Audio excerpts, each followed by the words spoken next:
Okay, welcome back, everybody. We are going to do a quick little campaign wrap up of Outcast Order D&D Season 1. Just to kind of talk about some things. All the players are here. So, like as I said before we took the break from last week, this was the first time myself and Ryan or Riclamin had played D&D. So we're just going to kind of talk, and then Smurrrrh played for a little while, and Sragg or Dave's played. Um, how long have you played, David? About 15 years. 15 years. Wow. And Epic. Smurrrr or Andre? Uh, well, I haven't officially played for longer than a year. The first time I played when I was like Uh, 9 or Nothing consistent though, right? yeah, Isn't that that what doesn't you told us? Okay. no. I've only played previous to this maybe a month or so. Okay. Other than video game quote unquote D&D time. Gotcha. And this is also the first time any of us have used Roll20 or any kind of Yeah. virtual D&D session. So maybe we'll talk a bit about that too. Major So- kudos to Roll20. Freaking awesome! Roll20, you rock. Yeah, so maybe we'll start way back at the beginning as a new player, like creating your character. How is that? And we'll kind of talk a bit about the rule system D&D 3.5. So if you want to frame stuff in that, I don't know if people have played other systems, but maybe compare and contrast. So Ryan, for creating your character, how did you find the whole process of creating your character in 3.5 or in any D&D, for example? The stats wise, I mean, I didn't really have too much trouble creating characters. I generally do, like in pastimes, just freehand writing and stuff. I'll occasionally come up with just ideas right off the top of my head. This character came to me in a minute, just kind of put them together and then thought of things and brainstormed with Sragg. So a lot of it is like, for me specifically, is writing the story in my head, writing the character out in my head, writing his backstory, getting him to the point where I need to, and then just rolling the stat figures to fill in whatever. It's Interesting. not. It's not like I build the character as far as a gameplay wise. Like I'm gonna min and max and do that. It's like I'm gonna flesh out the story, flesh out who the character is, really understand his him and or her, whatever I create, and then just kind of give it life as far as what I need to accomplish to be able to do, like, to for it to be alive. I need to like pour in stats to it basically. So I That makes basically sense. give it its soul and fill it in with its stats. So Wrap the game creation around of it. yeah. So the character creation for me is, um, I enjoy creating characters. I enjoy coming up with it, but it's not so much the rolling and the selecting of feats. Although the selecting of feats is kind of fun because there's so many things that even this, like after pouring through all of them, I'm still like, okay, like, oh, this is a new one. Oh, look, there's a new one. Oh, look at this one. Never seen this before. And the feats are kind of really cool as far as adding dynamics to your character. Yeah, maybe in a second I'm going to follow up with a similar question about actually playing the character. But for myself, I'll speak because I'm the other new player. I kind of had the opposite approach to my character, and I don't know if it's because I just didn't have time to write, or I didn't feel creative in that way for like creating this alternative persona. But Colby was pretty like blank slate going into week one. Kind of the exact opposite. I rolled the stats, and then I'm like, how do I wrap a story around this? And and you might have seen anybody who's followed, and spoiler alert this entire episode, but it was kind of to the point where I actually at one point realized that I totally picked the wrong deity. But you know what? I think it kind of left the DM with like a lot of like story hooks and interesting things to do because maybe outside of that. So I enjoyed it either way, even though I didn't have fleshed out. Towards maybe week 15, I actually had Colby's backstory written, and so that was kind of interesting. What about you, Andre with Smurrrrh. What was the main question again? How did you find creating him? And I guess it kind of evolved in like, did you plan it this way? Did he evolve as you were playing him, or Okay. did you know? Overall, D&D, I've only played like one other official tabletop character that was a sorcerer, so that doesn't really count. My personal experiences overall with D&D, like I was mentioning earlier, sort of stemmed back to when I was, a young lad back in the 80s, and a family friend of mine, once upon a time, in a place far, far away, was sort of deciding he wanted to DM some things. And I remember as a kid, he brought out all these really cool books, and I got to look through like these monster manuals and stuff, and I was seeing all these really cool things. And he sort of made these character sheets for me and my other friend, and he did like this whole D&D thing with us, and that sort of started me on this whole D&D idea, in my subconscious, I guess. I was really, he used to like just tell us stories, like even on the fly. We'd be in the middle of nowhere, and we'd just beg him to tell us this story and make characters on the fly for us, and we would just role play wherever we were, even if it was for a couple hours, and he would just throw random stuff at us and these great stories. And it really got me into sort of the whole Steve Jackson books way back when. So I got a couple of those. I didn't know anything about it, but even just the concept of it was just great, and it sort of influenced me in that direction. And eventually I started playing online games that were, since the whole computer genre progressed. I played some MMOs, the earlier ones like Asheron's Call. Obviously, Right. Colby can relate to that, and Riclamin too, because we were all playing those back in the day.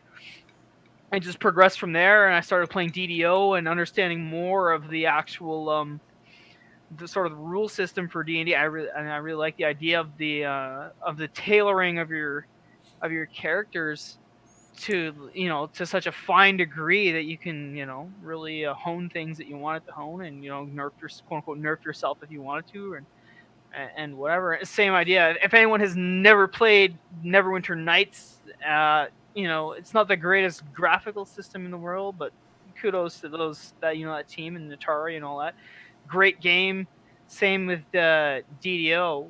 Amazing if you want to learn the D&D system to some extent without actually playing tabletop. I recommend that to anybody because that has taught me a lot for what I actually know about tabletop. This is still a lot I don't know, but it's a great gateway to the game. Smurrrrh himself, I didn't really have a specific concept in mind, but based around my experiences with DDO and other MMOs and Neverwinter Nights, I sort of played around with other concepts I had played with, and I had a general idea of where I wanted to go. I've played some other tabletop, like I said, with a sorcerer, but it wasn't really extensive. It was only a couple of weeks. So pen and paper wise, I haven't had a lot of experience. I had like I said, general idea, but I sort of wanted to leave it open to creativity. And our DM is great, so he made it really easy to facilitate my ideas and to sort of carry on with the story of Smurrrrh, sort of tie him in with what was going around me. And it was really fun, and it's been really fun. And I'm definitely looking forward to doing the D&D with Sragg again and the rest of the crew. And Cool. it's fun. It's good times. I almost feel like we took like 3 different approaches to making our characters. Yeah, it's kind of interesting that way, and Yeah. yeah. 3 very different characters. Yeah, and Sragg, you probably witnessed it, but you also, for anybody who's new to Dungeons and Dragons, Sragg or David as the DM, Dungeon Master, is not only responsible for making sure that we didn't screw up the creation as far as stats in our character, but he has to roll together the entire setting of the world and create and portray every single non-player character that we interact with. And then also review all of our backstories to make sure that they fit properly into the setting that he's written. And how how is that for you on your side of it? So your version of player creation or character creation is actually world creation. As I'm sure everyone noticed, most of the NPCs I created had about the depth of I don't know. Waiting pool. We're Yeah, gonna get into waiting some closely guarded DM secrets right now, so we might have to bleep Shrag out at certain points. But having myself started to GM in the Dark Heresy campaigns, I've had numerous conversations with Shragworth. I'm like, you totally bullshit at that moment, didn't you? Where I realized, like, because I just did the same thing. So, is that what you're saying? You did a lot of that, but playing for 15 years, you may think you're bullshitting, but you're probably just subconsciously drawing in a lot of these personas that you've created throughout the years. There's a lot of that. Yeah, I like to incorporate some of the stuff that I've seen before, characters I've seen before, people I've seen in real life will suddenly become an NPC. And It's fast. You know Yeah. what? It's interesting to pull from that personality because you know this person, so you just grab the bits of the personality that was memorable to you and go, well, this will be a memorable blacksmith or whatever. All of a sudden. It's true, and I don't want to stop you. Actually, in the Dark Heresy coming up, or you haven't met him yet, but there's a character, and I'm just like, you know what? I'm going to base him on Rob Ford. Oh no! So these, Oh, these no. larger than life We haven't met him personalities. yet. Yeah, you Oh, haven't met no. him yet. These larger than life personalities. It's just like they're just great fodder for that. The thing that I'm sure you've all noticed, I had the most trouble with personalities. I'm okay with that. The problem I have is names, and I'm trying. I don't name things. It's like, well, he's got this tick. He doesn't feel good about this. He hates this, and he doesn't have a name. Everyone is Bob. If Yeah, anybody can see this, but maybe you need to come up with one of these two strikes. But this is 100 names for a Dark Heresy campaign. Because I don't Yeah. know for anybody who watches Dark Heresy. Name rolling systems out Yeah, there. there's tons out there. But for anybody who watches Dark Heresy knows that Sragg, whenever we play Dark Heresy, whenever I introduce anybody new, he asks me what's the name. So, spoiler alert: if anyone wants to know what Colby rolled to generate these character names, if he can get a copy of his character naming system, you'll know what he rolled exactly. yeah. Oh, let me see. What else? And there's a quote that I saw once. It said, "Good DM tip: let the players write 90% of the campaign with their paranoid conjecture." And it's true. Basically, this whole thing started with a level 1 quest where they took the item, killed the quest giver, and then spent the rest of the time trying to figure out how to destroy it. This was all just like a starter campaign thing that evolved into this massive, I have no idea. Yeah, They helped write it as they were going, basically. that's great. Good tip for anyone that wants to DM: reactive DMing. Also, You walk into the session, you have a couple of things, a couple of encounters, and let them do it. I guess there's a large portion of that is you also have to be able to adapt creatively to what the people are throwing at you, though. You know what I mean? You can't just be like, okay, this is what you did. I don't know what I'm gonna do. You still have to have some creative idea of where you're gonna steer what they've done to you. You know what I mean? yeah, but I mean, the steering for our group was when I presented to you guys that I had to get back to my manor up north. Yeah. To find Well, my that's the thing inheritance. too. Like, So if that characters guided us. have an idea of where they want to go, it definitely Yeah. facilitates the story in that direction, or I mean, that Just pretty a much couple guided of us. hooks. Yeah. It guided us for the first several weeks, I think, and then after that, it was Yeah. like once And those then first Smurrrrh's several hook weeks was were after done, that. Yeah, Yeah. and then it was like, once we had that first several weeks gone, it was just like the characters took on a life of their own Yeah. at that point. Wait a minute. We picked up Colby's hook along the way, too, didn't we? That's Yeah. right. The In book, Swamp. the book kind of consumed Colby, and this bad choice. I think it's a real give and take relationship though between the DM and the players. They sort of have to feed off of each other. You can't have one without the other. If you're not feeding off of what the DM's giving you, then you're not going to be able to facilitate your own character direction to some extent. And if I don't have any feedback from the players, Yeah, Exactly. we're just like mindless drones and like. what are you doing? Yeah. Wait, we're Why are going you to have a running into nap. that wall? We're just going to town. We're going to have a nap and camp here. You Yeah. hear some strange music playing off in the distance. What do? I go to sleep. Good night. Yeah. Good night. The end burns to the ground. I'm going to find a new party. Yeah, Yes, you do a lot, but it does the flames out. I'm sorry. Yeah, I Okay. think a lot of stress falls on you as the DM to keep things interesting. But Well, actually, my God, no, you go ahead. adapt well with and you just think on the fly and come up with things like Yeah. there's been moments where it's like you could tell it's like you didn't roll that random encounter. You look down at your sheet and you were like, I have to come up with to do. Okay, this is what's gonna happen. Like, there's no way that's in the random encounter book. Yeah. Some experience Fancy. definitely helps, but I mean, as long as you have some creativity to draw from it, it definitely helps as well. Well, thank you. I'm glad y'all enjoyed it. That was the main goal. Yeah. Y'all enjoy playing around in my sick, demented head, and Yeah, I enjoy it's watching. Terrific. It's terrific.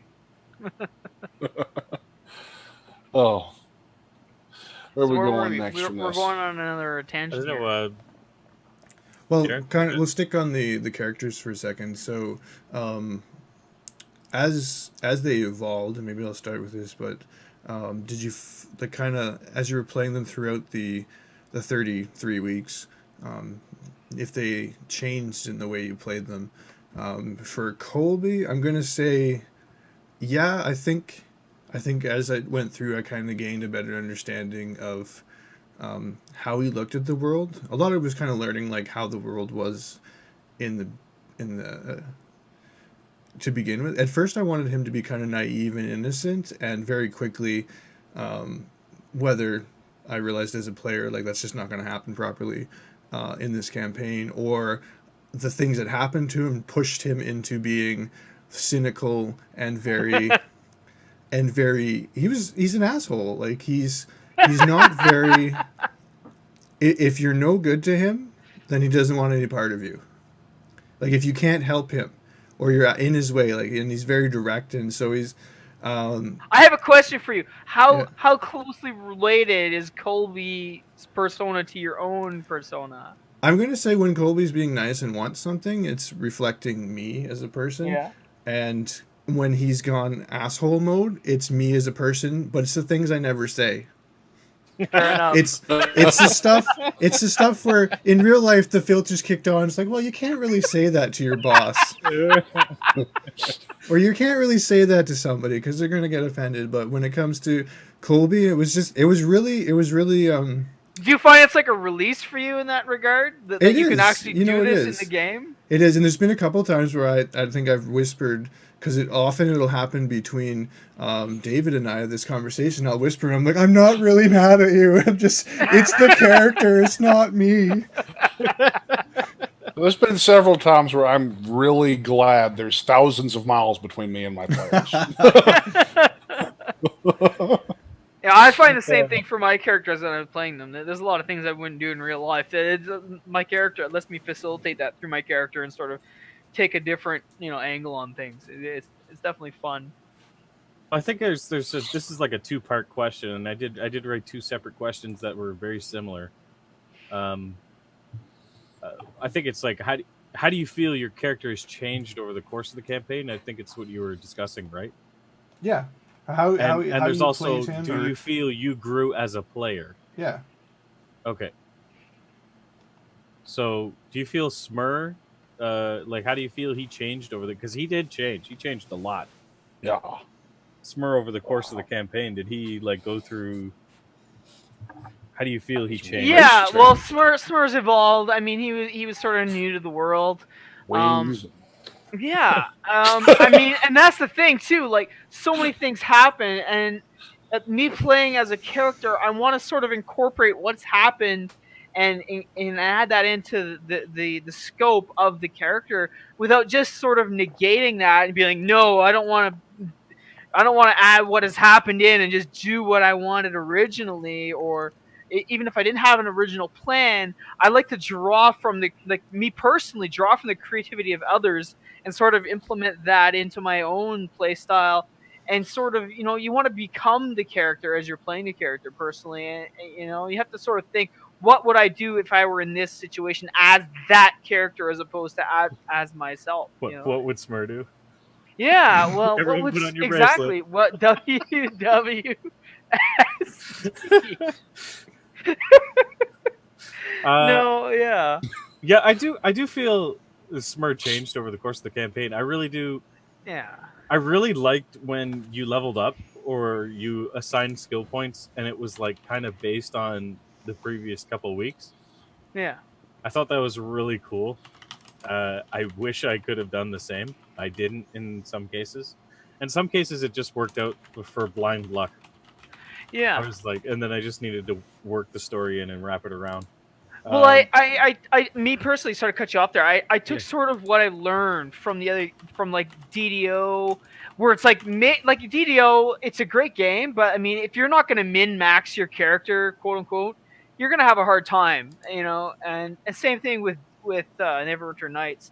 So it really like grinds that into you, and I wanted a little more freedom with that. So I'm like, okay, well, I want to sort of base this around the whole min max system without going too hardcore. I mean, obviously Smurr's still a beast, but Sragg facilitated that with items of legendary nature that you wouldn't usually see on characters yeah. like this, especially on this short term of a campaign. But wow, I'm lost where I was going with this, but yeah, My character That's changed. I think Riclamin yeah. changed over the course of the campaign. When he first joined in, he was looking for uh, an escape, trying to find something out in the world to give him hope because he thought, all was gone. And there was no real point. And then he realized, like, there's other people in the world that, need help. okay, And there were, like, regardless of who they are, they still are your friends, I guess, after a while. Because, I mean, it took a while for the friendship bond to feel like it was there with some of the characters. hmm Uh, but I mean, like, even Smurrrrh, like, despite his like constant like fucking with everyone's plans and through no fault of his own, just like that's the character and who he was. It was amazing that way. There was a bond there at one point where it's still there, that it was like, okay, that if Smurrrrh needed something, Ricklamin would be there because yeah, for sure. And I think that was solidified at the point when we had I think it was Josh's character, Curtiel or whatever, and he fucked over Smurrrh. And then I was like, "Here, I brought this for you," and it kind of just—I can't remember what I gave you. It The was like his severed leg or foot, wasn't it? Yeah. yeah, I yeah, think so. yeah. That was great. I love that. And And it I'm was like, kind of right. like, well, I barely know you. You're my guide, and What I really liked about that is it tied in your alignment, because you were like the law. You're like, yeah, this is the law. It's been settled. Here's your foot. Deal with it. One of the yeah, things that I found interesting, if we're kind of on the subject of intercharacter relations or discussions or how their or relationships whatever, all over the evolved, place. was like throughout the entire 33 weeks, it's been Colby and Smurrrrh butting heads like constantly. And you know what? There's a point, and but it's really fun. And I remember there's a couple points where it was like, I remember thinking, or the character was thinking, or we're both thinking, that, well, no, you're not going to give Smurrrrh a hard time. That's my job. The only one that gives Smurrrrh a hard time is me. Yeah. So that was an interesting dynamic that And for occurred. anybody who doesn't know, that's listening to this and watching, for the most part, Colby, Rickelman, and I have known each other for years, and we've worked together at McDonald's, and you know, and been together in high school. I've known Colby since grade 9. You know, I remember having an English class with Colby, like in grade 9 way back when. So we've known each other for a long time. Sragg is just sort of like the other element that's out there, sort of watching how we feed off each other, which is great. Yeah, so maybe we'll switch to something. Okay, and this is kind of along the lines of what it's like as on the theme of like new players versus experienced players, and it's player character versus player knowledge versus character knowledge. And I think, and for anybody who doesn't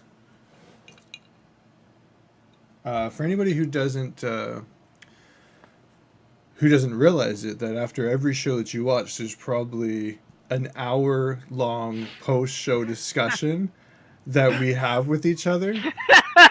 And it usually involves about 30 minutes of me bitching about how I didn't think that or I didn't enjoy it. And one of the topics that often came up was, well, why didn't you tell me that? My character should have known that. And it was constant. So did you guys find that a struggle? Because I know for myself, like in the beginning, I was like reading up on everything and looking, and then at halfway through, I realized I gotta stop doing that because it's driving me absolutely insane. And I was too new to it to maybe make that distinction between player knowledge and character knowledge. Towards the end, in the last maybe 10 weeks, I think I've been able to draw that line. Maybe it probably happened more when I kind of fleshed out actual Colby's background, where I was kind of like, okay, now I know where the line is. That's what I know. That's what he knows. So I now know how Colby should act in that situation. So did you guys find it frustrating I think that's at all? the point right there, because like I didn't find I had too much trouble at all, and the difference is just like you said. Like I wrote my backstory, wrote what got me to this point, and I already had like a solid foundation of, okay, here's what I should know.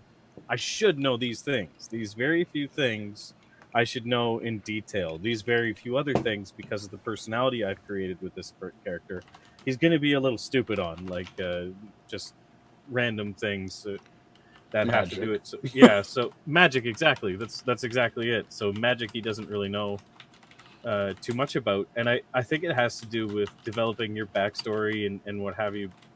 The challenge wasn't too hard to know. I think if I were to replay the whole campaign again from start to finish, it would be a little more challenging because when I first played through, I didn't know. So it's easy to not know.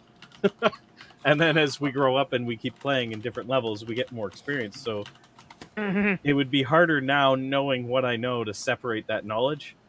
But I think I could still do it. I think it would be more difficult for me as opposed to the first playthrough. Before you go, Dre, I'm going to throw one thing in there real quick. From the DM's perspective on the player knowledge versus character knowledge, I had a really fun time. Most of y'all did very well most of the time on this. One of the most fun incidences I can remember is the personal quest that Colby went on to discover what happens when you combine a bag of holding and a portable hole. I don't know what happens when this happens, and I am going to find out. That knowledge quest you went on, I loved that. Yeah, that was a good example of where I knew something as the player, and I was like, I will teach this to Colby somehow. Do I? And it became like this thing in my head where I was like, oh, I don't want to like be so obvious that I'm trying to figure this out, because Colby just randomly goes, you know what, I'm going to go figure this out, and heads off on this random quest. Again, I find personally, I'm going to interject here, that sort of ties into the whole creativity aspect of the game, where you sort of have to think outside the box. Okay, I know this is a character, but how can I tie this in without making it so obvious as to ruin the rest of the dynamic of the game? I have to find a way to facilitate it into the story that's not going to ruin everything for everyone else. Oh, speaking... Go ahead. There's a lot of that happened, and I found... towards the end, it became like I went through my head. I'm like, is there any way I can figure out how to teach my character this? Nope. Oh well, I'm gonna stick the black hole in the portable bag, and And on the opposite end of the spectrum, when you don't know if your character should know, ask as many questions as you can to the DM. Do I Yeah. know this? Would I know this? What would my character need to know about this before I do this? Ask as many questions as you can because the DM is there to Yeah. facilitate that And for you, basically. and those are kind of trivial kind of things, like what happens when this happens. Like I'm sure if like our characters were like, you know what, I'm gonna put the bag of holding in the portable hole, and Sragg would have been like, no, no, no, no, no, no, you're level 1, do not do that. Something Where would did you have happened. get that? But it was more Yeah. like some of the decisions we made in combat or even role playing situations. It was kind of like we would have never said that because our characters should know better. So it was, You know, and I think Sragg for the most part would have stepped in at those points. Me personally, if I was DMing something, I in the future, as an example, I would love to do like a Shadowrun campaign with you guys. I think that would be great. I think we'd have a fun time with that. I have to learn a lot about it before we can even facilitate that. But if you were stepping into a situation where I think your character would have the know-how, I'd be like, well, your character would probably think this at this situation. So reflect on that for a second and then let me know what you think. yeah. There's a lot of those situations where I think we just didn't get a chance for that to happen. I think, you know what, like a lot of our combat, not all of it, but a lot of actually even all our situations felt very rushed and kind of like we were all like vying to get our stuff out. Like we could never seem to get enough time to get everything that we wanted to happen, and so maybe that led to a little bit of the snowball of missed opportunities that just got away from us all the time. Just got to know what questions to ask and when to ask them, and just take a second to think about it. Well, yeah, and that's what I was kind of talking about. Was like Yeah. sometimes like it felt so fast paced that you're like, I can't ask, I got to do something. I gotta act. Yeah, that was very evident in the Medusa section where he's like, halt, and that's what he was teaching us in that moment was they're approaching you, they're giving you a response. Stop. But I mean, yeah, exactly. As a character who you've like sort of reflected upon as a person who has had some previous experience, that's my only advice to characters who have not had as much experience. Just sort of think for a second and be like, okay, DM, give me a sec here. Would my character know this? If so, okay. If not, how do I roll to facilitate the possibility that my character does know this? What knowledge skill do I need? Yeah, if I don't know this, Yeah. what do you want me to roll to facilitate this? Now And then that, we'll now go that with I that. think about it too, I think that maybe some of the times where we didn't think to ask those questions, or at least for me, the reasons I didn't ask those questions is a lot of the times it was very adversarial. It was me versus Sragg, and I think that was entirely constructed in my head. And a lot of the times I wanted to surprise Sragg and surprise the rest of the party with what I was going to do, but that really leads to these awkward situations. So that's something Yeah. that I'm thinking in my head to kind of to change in future games that I play. And also, I've gotten started to message Sragg privately saying, I'm going to do this. Like, give me some Yeah. backlash or what's going to happen or what do you think of this, rather than have these like epic discussions on stream where it's like, well, that's not how a fireball would work. No, and that's actually what happens in regular D&D. You can have private discussions with the DM if there's something that you're not sure with that you don't want the rest of the party members to know. So there's nothing wrong with like a private message and things like that. But for the most part, if you don't care, you can just be like, would I know this? What's your opinion on this, DM? You tell me. I did find that when we were doing a lot of the things that like those secretive things, some of it was really fun. I mean, there was some really interesting times we had on it. It was also, I think, a little slightly distracting, but I mean, for me, during those times, I learned to like Google tips, and I found a lot of stuff on improvisation and acting techniques, where it was like directly related to D&D. It was like, don't shut down other people's storylines. Just say yes and basically. Yeah. And Yeah, that's great. it like I think that would be the biggest tip for anyone if they're thinking of doing this. Did Just like don't stonewall your friends or the people you're with. Try and do a yes and, or if you're gonna do, or if you don't want to be a part of it, or say like it's something that they're doing, it's ridiculous and you don't want to be part of it. Just go off and do your own thing. You know what? And I noticed that you as a character have improved in that regard. We've had great facilitation in the last while. It's been awesome. Just roll with it, Yep. It's the same for any kind of improv. You don't want to stonewall the other person you're improving with. You just want to roll with it and feed off of that and see what you can come up with. Yeah, and just be, if it's ridiculous, you can take that route. You just go with it. Yeah. Rolling back just a hair, secrecy has been a very big part of this campaign. Not just you keeping secrets, hoping that I won't come up with something within like 3 seconds to totally deflate your plan. but I mean, Oh, and that's for the internet. and that's for the GMDC. What? You're back. Roll back one Okay. sentence. Yeah. So the secrecy went all the way up through, even to the end. We ended on a secret. Y'all don't know what the hell happened. Yep. But you and Smurrrrh have been talking, right? Maybe you don't know. Oh, I do know. There you go. Then you do know. I do know because I can see in his glasses the screen when he's reading. The little Skype pop-ups appear. Yeah. Enhance. Yeah, they zoomed up real big on my eyes. Aha! Just like every CSI, you can just zoom in and read it, right? That's how it works. Well, and that's another thing for me that I find is great. I love facilitating the story in a direction with the DM to work with them to create a story that maybe the other characters aren't aware of.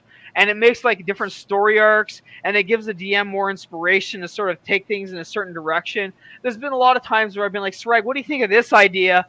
And how do you think we can sort of tie that in to some degree? And the other characters won't know about it, and we can work with a cool little story going that way, and it'll make a lot of interest. And I think that's really fun to do. And my name's actually Roland. Roll bottom, yeah. that was a great time. That's a good segue into, and this goes out to you too, chat, if you're watching. What was your favorite Smurrrrh moment? We'll start with Sragg.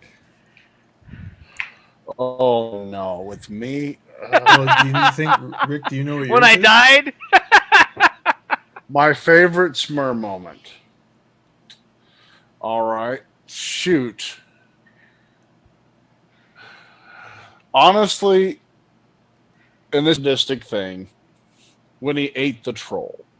You know what? And I'm going to totally cop out, and I would have to say it wasn't like my favorite moment that Smurrrrh did something, but it was my favorite moment involving Smurrrrh was actually when it's more about Colby, but it was Colby MD when he was able to save him. I have like two kind of moments here. Okay, so it's like I have a personal favorite as far as like with my characters when we had the drinking session in Silvery Moon. That was great. Because that we did so well playing off each other in that. But it's kind of the crit moments with him have been so opportune and so dynamic and so like beautiful as far as they're written in, where it's like, oh my god, we're gonna die. Rah! Bang! The best part about that is they're not written in. They're dice rolls. It's just chaos. And it was like it always came through in the most craziest of moments. Like I almost feel if that last scene section, whatever, would have kept playing through, and it would have been just you standing and like you would have had one shot left, you probably would have crit killed him. Oh, and that's debatable, but I know it's debatable, but you were just failing so hard all the way through that it's gotta. I think it probably would have happened. I hope so. I'd like to think that that's what would happen, but I mean, you don't know, right? It's up to the dice sometimes, and you sort of just have to roll with the dice. And it was just those crit moments with him that were just the way they played out with the story. Just they built this like epic of Smurrrrh, and how it's like, is he natural?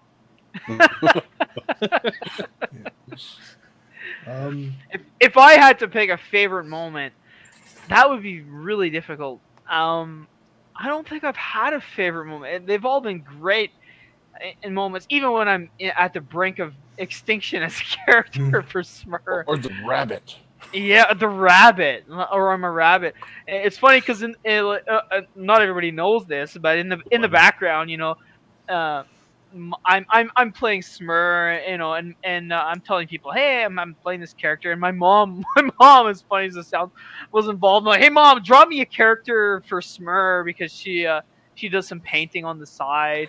And I'm trying to describe to her, she doesn't know about orcs and things like that. I mean, this is what an orc looks like, and I'm sending her these pictures, and she's trying to facilitate all this in, and she's working hard day and night to like make this orc picture, to help her son.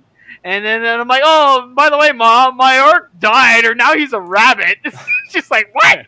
All this work I did is now he's a rabbit? I'm like, so draw a rabbit for me. She's like, really? Are you crazy? So, those are probably my favorite moments. It's just the randomness outside of the game. But yeah, I don't know. It's hard to pick a favorite moment. Smurf's had a lot of great, crazy moments, and Sragg has really been there to facilitate that. He's a great DM. Uh, Sragg, you're great at telling a story, and just your descriptions are phenomenal. I couldn't ask for any better of a DM, and I love your style. It's just epic. That's all I have to say. For those of Thank you you. watching, the picture up right now is the one that the picture she drew of Smurrrrh. That's great. I think it turned out pretty This awesome. is before I had the epic mace, if it's the one with the sword. That was shortly after that. She made the one of a bunny. She made a bunny humanoid, and I'm like, no, no, mom, a bunny, like a bunny, like he's a rabbit. And she's like, oh, really? Smurrrrh? That's awesome. Yeah. She had drawn like a crazy purple bunny humanoid. I'm like, no, you're close, but try again. Thanks. And when I told her, I'm like, okay, for the next campaign, I need you to draw like a sexy drow like character. She's like, oh, I don't know how to do this. And thankfully, our rogue is also an artist, and he's come up with some great concepts. And I'm rolling with them because they're terrific. Yeah. I love personally feeding off the creativity of others and trying to steer them in different directions and seeing how they reciprocate. No one in Smurrrrh, or no one in chat seems to have a favorite moment for Smurrrrh, but Yeah, probably not. They don't care. Desinia did comment that she seems she's been watching since I'm not sure, has been watching since the beginning, and says that we seem to be way more laid back, and I think that just feeds into what you're saying, is where we kind of just loosened up and got better at feeding off of each other. So I think that's kind of interesting that not only did we feel it, but people watching noticed it too. Oh, I couldn't agree more. I feel you guys are getting a lot more comfortable with how you're playing the game. And I'm not going to lie. I'm sure the next campaign is going to be even more, terrific. And I'm not going to lie, a little alcohol certainly makes it go easier. Because it helps if you have some barricades to break through. Yeah, because for the guys that know me in real life, I'm not. I'm all of them. Yeah, I'm not. I'm not usually an outgoing or very talkative person. So, and for the most part, neither am I really. It's weird. I got to know this. This is mine, and I think a little bit of Sragg too is in this one because we were talking about this one.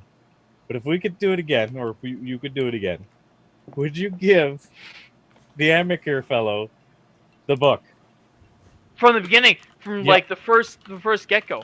Instead of me cutting off his head, would you do it all over again, or would you give him the book? No, Smurrrrh's character would not have done anything differently. Nope. So still no. Still no. I don't think it mattered to me whether the book was inconsequential to my character.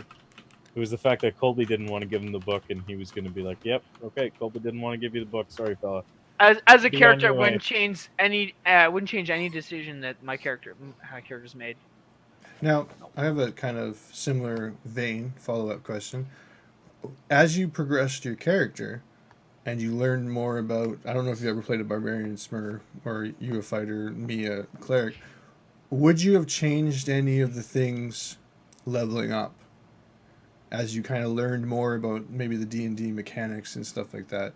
Would you have gone down the min-max path? Would you have tweaked some stuff?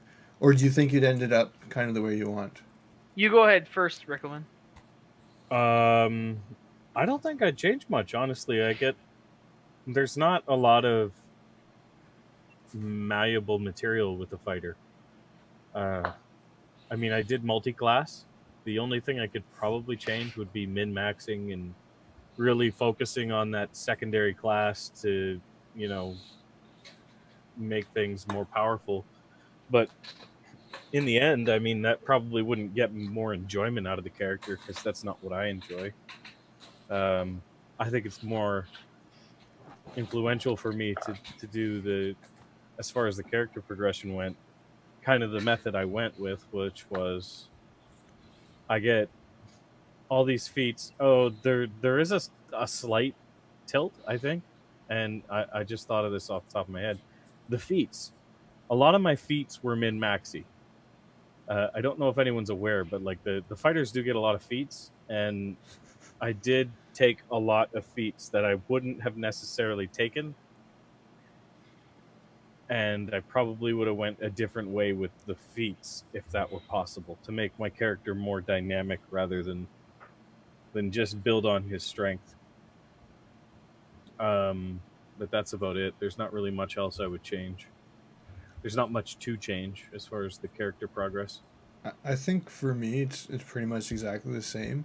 Like, now I have a better understanding of how cleric feats work and how you can intertwine them. And there's a number of feats where I was just like, this is absolute garbage. Why did I take this? And whereas I might want to change that, but there's a lot of me. But it was really nice in the campaign that I didn't feel like my character was completely useless. I still felt that if I RP'd enough, I could overcome this. Like there was a non-combat way around this. I always felt that way, which was kind of cool. And the only other thing, I might have fought harder with Sragg in the very beginning and say I have the lowest attribute points of everybody. And now that I know what that does later on in the game, I would have fought and said, oh, because at first I was like, oh, he'll just be a little gimped, he'll be a little not so great, and now I'd be like, okay, you know what, this causes some serious spellcaster problems later on. In which aspects of your character? My base attributes. I had the lowest base attributes out of all you guys, almost to the point where I should have re-rolled them. They were so bad. What were your base stats? It was like below an 80s. It was almost just above an 80. It was horrible. Like what was your wisdom, for example, in your base stats? My wisdom is okay. Wait a minute. 12, was what? 12, I think? Okay, wait a minute. Before we start, what kind of a character in your mind did you have before you decided this is what you wanted to play? See, that goes back to the beginning, is I didn't have him fully fleshed out. But in your mind, you must have had some concept. Okay, I want to play Cleric. This is how I want to play him. I want him to be a battle Cleric, or I want him to be a healer Cleric. I definitely wanted him to be a melee Cleric. I wanted him to be equally as competent. So I did focus on strength and wisdom. Okay. So like my leveling up, my those stats aren't necessarily horrible, but I do feel like later on, like I really could have benefited from a higher wisdom. Oh yeah. Earlier on. Yeah, you didn't have any. What was your base wisdom to start? 16. That's surprisingly low in my opinion. Highest. That was my highest stat. That was his highest 16. Stat. Wow, yeah, that's brutal. Yeah, like I started with a con. I started with a -1 con modifier. Ooh. Right. Colby, you know those people that Colby was carrying at the end of the campaign? Yeah, that was me in the beginning. He benefited from it as well. Yeah, you needed those epic legendary items more than anybody. If that was your base. I know, being someone who's played some characters in min-max games that are based around the same D&D concept. Yeah, that's wow. Kudos to you. You almost lived. Yeah. What was the question again? How would you change? Would you have changed anything as you progressed your character? Like, do you look at your character sheet and you're like, I really like? For me, I look at some of my feats and I'm like, why did I pick that? That does nothing for me. Especially Sorry. Go ahead. I was gonna say, No, especially in the go ahead. beginning when I look at combat casting, I'm like, really? Now that I know how 5-step works, I'm like, am I ever really gonna be up face to face with the mob? I'll just take a 5-step back. Literally, I've never in the 33 weeks rolled a concentration check. Yeah. Yeah, And, because it's not important for your character. Yeah. and again, personally, as a player who's had a quote unquote minimal experience in the tabletop environment for D&D, and someone who's played countless hours in like DDO or Neverwinter Nights, it really does facilitate that if you really play through those, and it really helps. I mean, and asking the rest of the community, how should I do this and how should I do that? Um, as a the first, just to give you some backstory for my own character, for Smurrrrh, the first character I played, aside from my way back when I was 8 years old characters, I don't even remember what I was, um, in DDO was a Warforged Barbarian, and I did a horrible job at building him. So, so it is definitely facilitated my progression in this Smurrrrh, where I had a better concept of how I wanted to go with my original concept with the Warforge, but move it into the half orc, and yeah, it's helped a lot. I've definitely corrected some errors in my original design, so that he wasn't completely nerfed with like a 10 strength or something like that I thought was going to be great at the time. So it's a matter of sort of touch and go. Smurrrrh himself, I wouldn't have changed things because I had a better idea of the dynamics the character development. But again, later on in the game, I sort of felt that I had reached this plateau, where I didn't feel it was necessary to sort of continue on the same barbarian spec. And as a character, I felt my character himself, based on what Sragg has told us and things that have happened, was going in this other direction. And that's sort of why I directed him towards the wizard. But even then, we sort of facilitated things in his favor, and we sort of created a hybrid, quote unquote, template for Smurrrrh.